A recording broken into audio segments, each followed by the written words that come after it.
नाज़रीन तव्हांखे अहम ख़बर खां आगाह कंदा हलूं त कशमोर कंदकोट जे दुरानी महर जे कचे वारे इलाइक़े में ऑपरेशन दौरान SHO जे शहीद थियण बैदि SSP कशमोर इरफान समूह ऑपरेशन वारे हंधि पहुतो।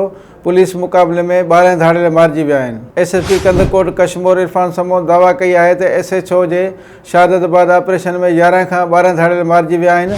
कंदकोट ऐं घोसपुर जे दुरानी महर कचे में ऑपरेशन दौरान धाड़ेलनि जे हमले में SHO अब्दुल लतीफ़ मीराणी शहीद थी वियो। DSP कलंदर बख्श सुमरो ऐं अहलकार इसाक मीराणी सख़्त ज़ख़्मी थी पिया। ऑपरेशन दौरान गोलियूं लॻण सबबि लाबारो कंदड़ हिकु पोरेत ऐं हिकु औरत सख़्त ज़ख़्मी थी पिया। SSP इरफान समूह मूजिबि ख़ादिम भयो गैंग ख़िलाफ़ ऑपरेशन शुरू कयो त सब्ज़ोई ऐं जागीरानी गैंग बि पुलिस ते हमिलो कयो।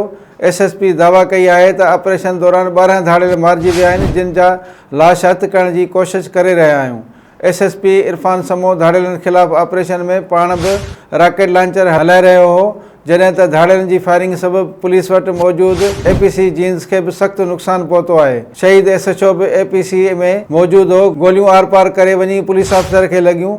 SSP इरफान समूह जो चवणु आहे त ख़ादिम भयो गैंग जे ख़ात्मे बैदि ई वापसि मोटंदासीं, ॾोहारियुनि खे बख़्श न कयो वेंदो। ऑपरेशन दौरान 11 खां 12 धाड़ेल मारिजी विया आहिनि। पुलिस मूजिबि धाड़ेल APC चीन मथां रॉकेट फायर कयो, जंहिं जे नतीजे में DSP कलंदर बख्श सुमरो ज़ख़्मी थी पियो। ज़ख़्मी थियल DSP ऐं पुलिस अहलकार खे लाड़काणे मुंतक़िल कयो वियो आहे। धाड़ेलनि जे टोलनि पारां दुरानी महर थाणे ते बि फायरिंग जो सिलसिलो जारी कयो वियो। पुलिस जा वधीक टला तलब कया विया आहिनि।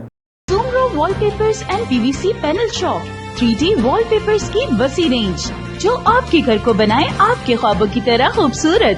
बेहतरीन क्वालिटी के वॉलपेपर्स और सीलिंग्स बेनज़ीर कलर्स और डिजाइन्स में दस्तयाब हैं। हैदराबाद, लतीफाबाद, कासमाबाद, जामशोरो, मीरपुर खास के साथ सिंध के मुख्तलिफ शहरों में सर्विस मौजूद है।